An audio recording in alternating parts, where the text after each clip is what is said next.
প্রিয় ভাইয়া, GR cricket tournament T20 খেলা একদিনের খেলা।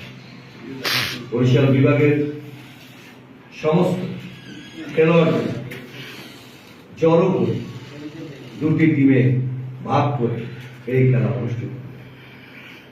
এই খেলার মূল কারণ ছিল এদেশের ক্রীড়া অঙ্গনকে সমৃদ্ধ করা এবং বাংলাদেশের মাদক মুক্ত, সন্ত্রাস মুক্ত, কিশোর গ্যাং মুক্ত একটি যুব সমাজ, ছাত্র সমাজ তৈরি করার লক্ষ্যে তাদেরকে মাঠে ফিরিয়ে আনা।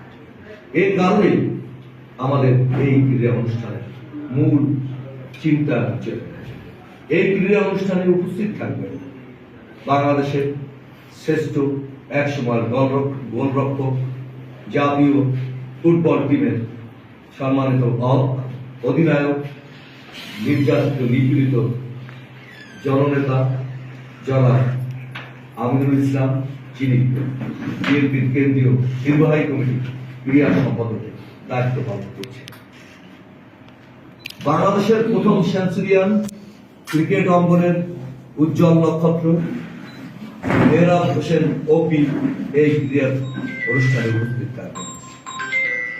এই ক্রীড়া অনুষ্ঠানে উপস্থিত থাকার কথা বাংলাদেশের অন্যতম ক্রিকেটার, মানুষের প্রিয় ক্রিকেটার তামিম ইকবাল। সুস্থ হলেই তিনি হয়তো এখানে থাকবেন বলে আমরা ধারণা করছি। আমরা বিশ্বাস করি এই জাতীয় ক্রিকেট অনুষ্ঠানের মধ্যে বিগত পতিত সরকার, আওয়ামী লীগের লুটেরা সরকার, সন্ত্রাসের সরকার যেভাবে কিশোর এবং মেধাবীদের নষ্ট করে দিয়ে একটি নষ্ট জাতি তৈরি করতে চেয়েছে তাদের লুটপাটের সুবিধা, সেইখান থেকে ফিরিয়ে আনার জন্য এই কাজটি আমরা অর্থাৎ বিএনপি এই কার্যক্রম পরিচালনা।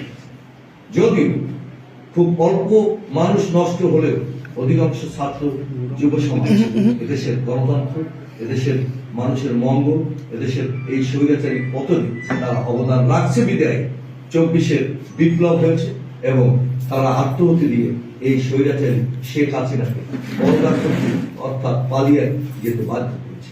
সেই সমস্ত শহীদের রুহের মাগফিরাত কামনা করছি।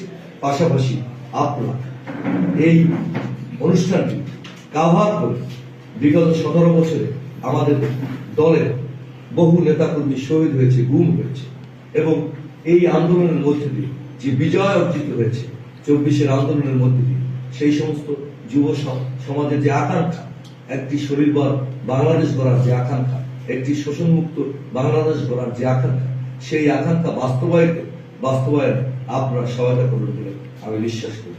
আপনাদের যদি কোনো প্রশ্ন থাকে আমাদের নেতৃবৃন্দ এ পর্যায়ে উত্তর দেবেন।